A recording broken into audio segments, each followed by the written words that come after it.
Things are going so well with my Chicago guy that I met when I was there for my work trip. And then they weren't. So the honeymoon phase basically ended where everything seemed perfect. We're talking all day, every day. We're like sending each other like money for food. Or if he saw like I was working outside in the cold all day, he'd send me money to go get a tea or coffee. We were doing like sweet gestures, like talking all day, every day, sharing stories, opening up to each other, being vulnerable. But then the drama started. And it went downhill because the way we talked to each other was very like, it wasn't like sweet and gooey. It was kind of like being shady to each other, but it was kind of like shady in a joking way. And like, I've had friendships where like, we just talk like that. Like, we can make rude, shady comments to each other, but like, you don't get offended because it's like, we're friends. And like, he would do things that would like start to annoy me. Well, like, if I was trying to have a serious conversation with him and then he'd like mock my voice. So like, I never was bothered by him making fun of my voice, even though normally to me that's like a big deal breaker for me. Like, if somebody starts mocking my voice, that like immediately pisses me off. Like, I'm never gonna talk to you again. Like, you're dead to me. Just the Scorpio and me like cut you off because it's like, why are you trying to imitate or mock me? But with him, it never bothered me because I mean, I was really into him. I wanted to date him. I wanted to be with him. Like, I was attracted to him.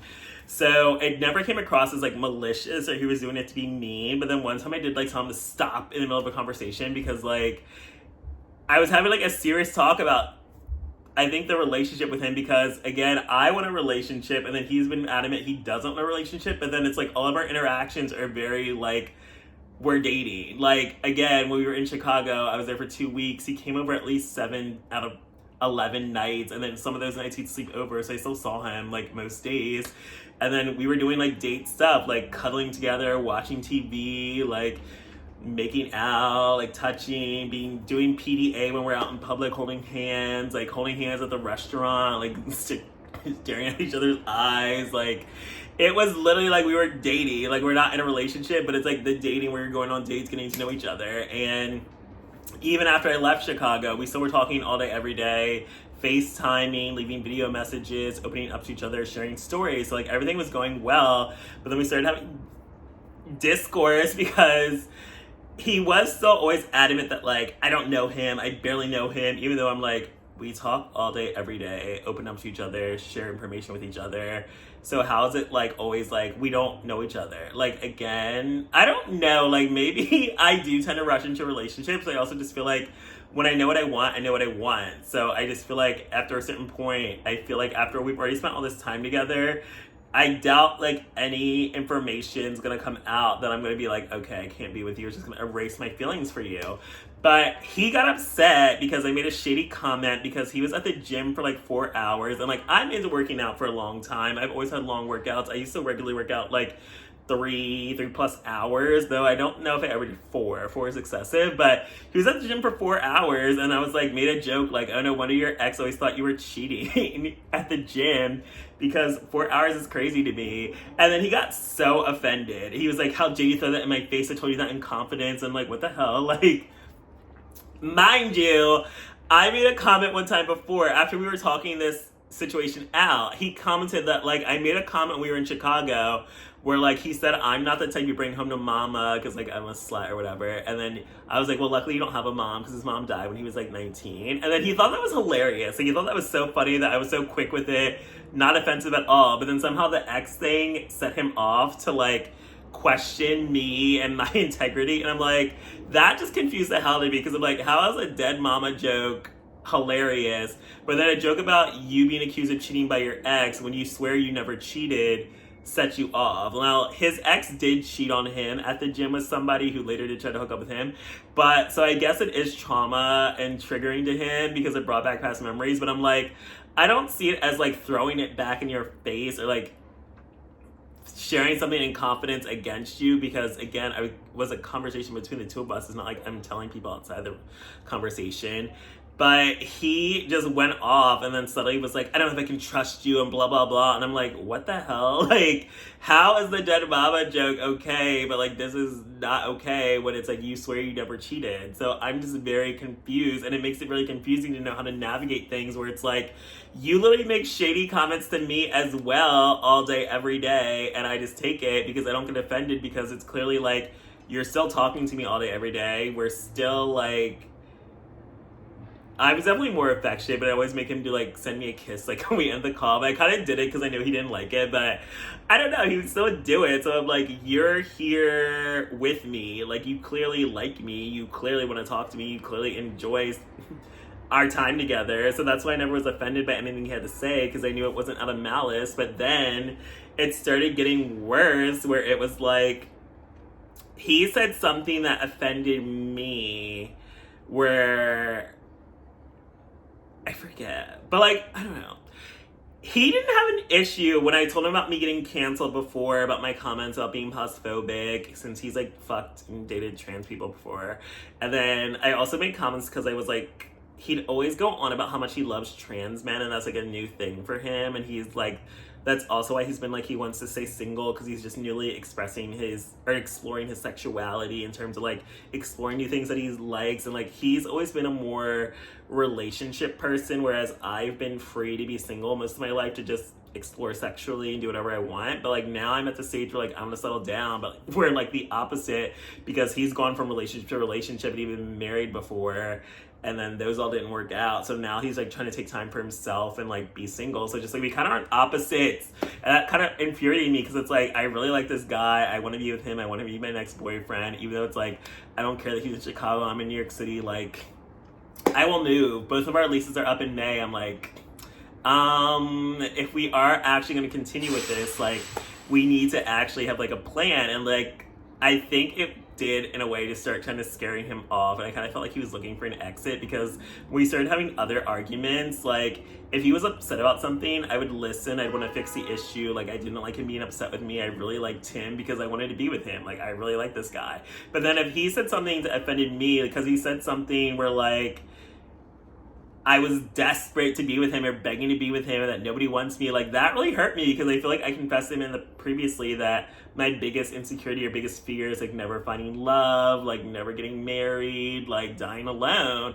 And so for him to say that to me, like, really like hurt me, because it made me feel like, so do you not like me? Am I wasting my time with you? Are you faking your emotions with me? Because he said like, he was in a 4-year relationship before me, but then he claimed like, now, like, I don't know if I ever loved my ex. And I was kind of like, well, I don't want to be with you for years, just thinking that, like, if you're capable of dating someone that you don't even love for 4 years, I'm like, I don't want to waste my time with you. Like, I want a man that actually genuinely likes me and loves me. So that, him saying that to me, that like, I'm desperate and begging him to be with me, really like slapped me in the face, because it's like, okay, I don't want to be seen as desperate and pathetic, but it's also like, are you faking your feelings with me? Like, I know clearly I'm more relationship motivated than he is, but it's like, you clearly are talking to me every day. You send me good morning messages. You randomly send me money. Like, we have been doing this for like nearly a month now, and you're saying hurtful things to me. And then when I confronted him about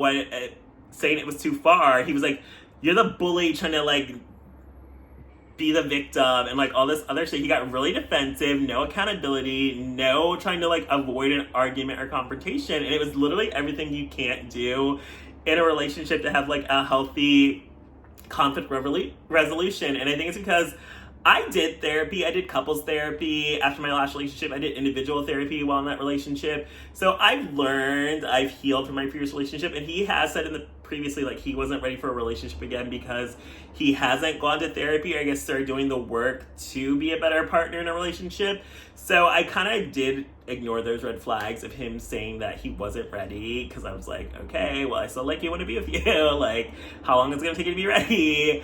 But he also was concerned because he has a history of like being physically abusive to his ex, so he's scared of that repeating the cycle. And even though I've definitely been in relationships where like things got physically aggressive, and like I never want to go back to that, but it also sadly is very common, especially in the Black gay community, where like I don't know many people that haven't had physical altercations with a partner before. It's not even just like just punching each other, it's just kind of like pushing, shoving, verbal abuse. Like, it all counts. Like, volatile relationships happen, and toxic relationships are sadly very common, especially in our community.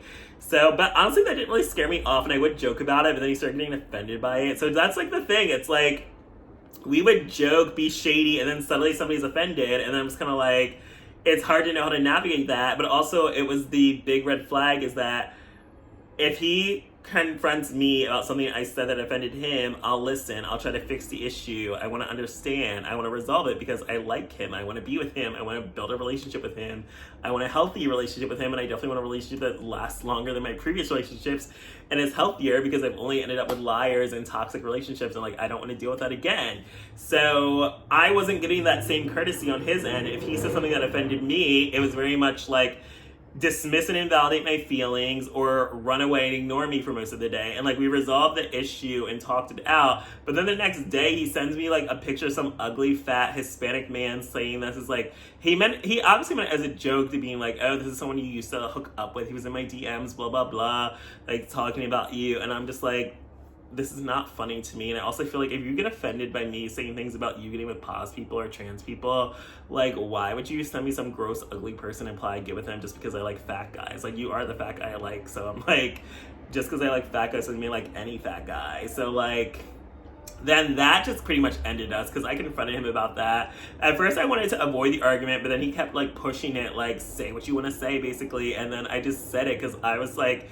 still trying to process my emotions anyway, but I just came up with a response that I just don't like him being able to say like offensive shit to me, but he doesn't want me to say offensive shit to him. So it's like, if you want me to do better and be less insensitive, then you should not be sending me stuff like this if I can't say the same thing to you. And then I made the equivalent of like sending me a picture of like Shamar, that like crippled gay boy that people always post, and like saying like, oh, this is your ex hitting me up, there's a fire in his building, he should carry him down because like his ex there was like a fire with him and his ex at their old apartment, and then like apparently the ex was like holding up the evacuation line because he had fucking like bunions or like foot problems or something. So I was like so I did like reference a real life thing. So then he was done with me after that. He literally ignored me for like 2 days, and it was pissed me the fuck off so much because it's like, how are you this immature? And he's older than me, and I mean only like a year, but like I rarely even date older. And I'm like, this is also another sign gay men do not mature with age, because I'm like, how are you this dumb when it comes to relationships? But then again, you have to think like,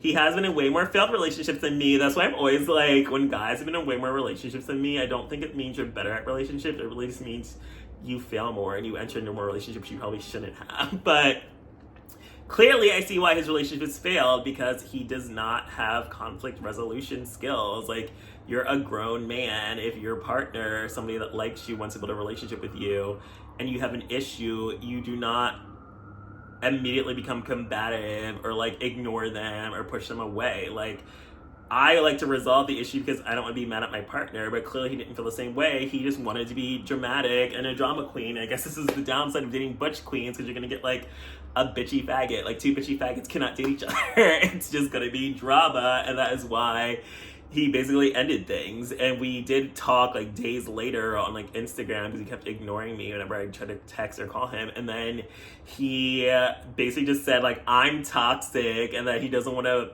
disturb his peace by pursuing things with me. It really just felt like bullshit, because he kept refusing to basically understand anything I was saying. He refused to take any accountability for like not even trying to like resolve the issue with me by being immature and just running away from the conflict. So it really just felt like he was just looking for an escape, because I just honestly think because he just wasn't ready for a relationship, which he made clear. But it's like, he was torn. Like, he was just torn that here, on one hand, he has a guy that likes him, wants to be with him, and he clearly likes me too. He's putting the time and the effort to talk to me and to like develop a relationship with me. But on the other hand, he still does want to be single, explore his options. He still wants to be free, since he has spent most of his relationship. So he like doesn't want to be in a relationship that could potentially fail. Like, that's his biggest fear, another failed relationship, since he already has so many, including a failed marriage. So he doesn't want another failed relationship, and he keeps saying that like he wants his next relationship to be his last. I hear so many like gay men say that, and I hate it so much, because it's like, you can't guarantee your relationship's gonna last. So I personally like feel like if I gotta date until I'm in my 80s and find somebody, I will. Like, as long as I'm living, I'm gonna look for love. I'm gonna pursue love. I'm gonna try to have a relationship. But other people are like, no, I want this next one to be my forever. And I'm like, that is a lot of pressure to put on yourself and the other person. And it's also like, clearly it's not gonna be your forever if you don't even know how to listen to other people's feelings or validate their feelings. And you choose to be immature and ignore people when you're upset because you can't take accountability for how you upset somebody else, but then you want them to take accountability and validate your feelings, but you don't do the same for them. So sadly, this is like the worst part of dating, especially the gay world, the black gay world, etc. It's just like so many men are immature, don't have any conflict resolution skills, don't have any emotional maturity, are literally like want to be boyfriends but don't have, or want to be husbands, want to be boyfriends but literally don't have the skills to ever have a healthy relationship. And he warned me from the beginning he wasn't ready for a relationship. I didn't want to listen, so I do have to take accountability. Like, it is my own fault for even letting things get this far. Like, but I did really like this man. Like, I really thought I did find the one. Like, we were clicking, vibing. When things were good, they were really good. But then that's how things get toxic, because when it's like, it's good, it's up here, but when it gets toxic, it's down here. And then it just becomes like an emotional roller coaster, because you can't even just get to like a healthy medium anymore. It's like we're either amazing and then we're fighting and then it's bad. It's like eventually you have to develop the skills to be like, okay, let's not argue about this dumb stuff. Like, is this worth arguing about? Like, no, let's end it before things get worse. But sadly, other people want to be immature. They want to fight. They want to argue. They want to act like they're the winner. And that's why, like, I guess the Scorpio Aries are just not compatible, because it's just a power struggle of like, things should be like this, and they're like, no, things should be like this, and it's just like you can't see eye to eye because you both want to be in control. So we just weren't meant to be. And like, I've been heartbroken and devastated about this like ever since, but it's just, the reality is I can't be with a man that's not emotionally mature. Like, I can't be with a man that isn't going to validate my feelings but expects me to validate his. I can't be with a man that doesn't try to like end conflicts but instead tries to make it worse when I'm trying to make it smaller and they're just trying to make it worse. Like, again, we were some very different pages. We just weren't, I'm not gonna say we weren't a good match, because I did really think like I found the one until I didn't. But again, he also did warn me. I barely know him, so I didn't expect him to be this immature and not be able to handle conflict resolution, or not be able to handle any type of conflict in a relationship, since all relationships are gonna have conflict. It's not like it's gonna happen regardless. So it's sad, it hurts to have another failure, but it's I've had my heart broken my entire life, and again, all I gotta do is move on to the next one. I thought I found the one, but I didn't, and it does make me sad. But he wasn't meant to be. I just think we probably could have been right person, wrong time, but obviously he wasn't even the right person, since he didn't try to be the right person when the second we started having disagreements. So, although it hurts, it's just another sign. Should listen to my horoscope when it says Scorpio and Aries are not gonna work, but I always keep falling for the signs that my horoscope says I'm not compatible with. But I also am like the type that's like, I'm not gonna dismiss a guy solely based on his sign. Like, if I like you, I'm gonna pursue it with you, and if we don't work out, well, clearly my horoscope was right. But it's just, astrology is a pattern, not a rule book, so it tells me what I'm gonna struggle with, and it was a power struggle, and it just blew up. It burned so bright, so fast, and exploded. So my Chicago fling came to an end. So thanks for joining for this episode of Brandon's Boy Problems.